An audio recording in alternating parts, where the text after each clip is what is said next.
Peggy 16.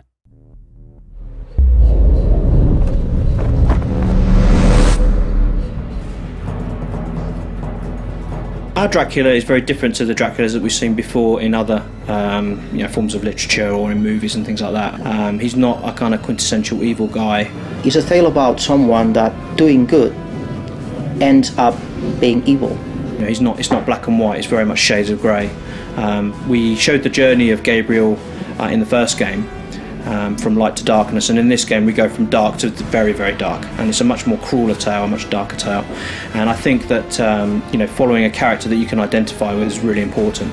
So we wanted to have a guy that people really saw, really felt for him, they understood how he got to that place. And so I think in many ways our Dracula is more human than previous incarnations of Dracula. Dracula's motivations are to end his immortal life. That's the main thing that's driving him in the game. He's been alive for a long time. He's tired of living. He wants to end this and to move on. Don't misunderstand me. He's an evil guy. He embraced evil for real, and you're going to see that in the game. I think Dracula is quite a scheming character and a very intelligent, predatory animal, if you like, and he's looking to settle some scores. We specifically designed Dracula as a character that people could identify with. Our early designs of Dracula were much more kind of a very powerful character, but we wanted to give a top throwback to how he looked in the original game. So when making a game, you need to be careful about designing characters, especially main characters, especially Dracula. You have to think that it's the first time in Castlevania history that you play with Dracula. Also with Dracula having new weapons and new abilities, we wanted to give him a much kind of more athletic way of moving. His animations changed quite a lot. We wanted to make him look cool. His hair is longer. He's more refined, if you like, more sophisticated. In Castlevania, Dracula's been always a bad guy that appears for a few moments and goes woo, and that's it. We wanted to build a real character with emotions, with contradictions from day one. So pretty much Gabriel was our Dracula from day one. Did they tell you that blood would fight against blood for all eternity?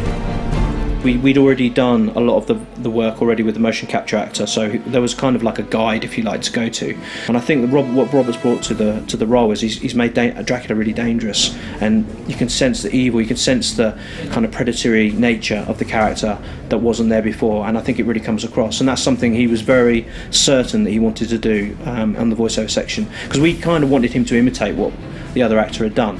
And he was like, no, Gabriel wouldn't do that. He wouldn't be like that. He would be much more like this. And as soon as we heard his performance, we realised that actually he was right, that this was the way to do it. I am no longer Gabriel, woman. I am the dragon, Dracul. I am the Prince of Darkness. I think my favourite Dracula in cinema is probably Gary Oldman's portrayal of Dracula in the Francis Ford Coppola film.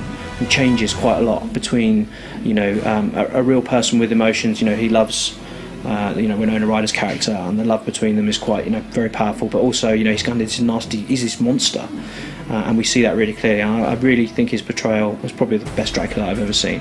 I also loved the previous one, especially Nosferatu, the old, very, very old movie.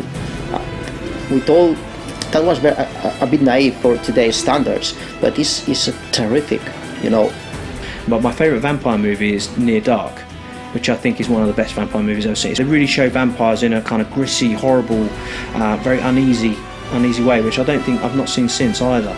And I think there's an element of that in this as well, in Nosferatu 2. We do things with our Dracula that I don't think have been done.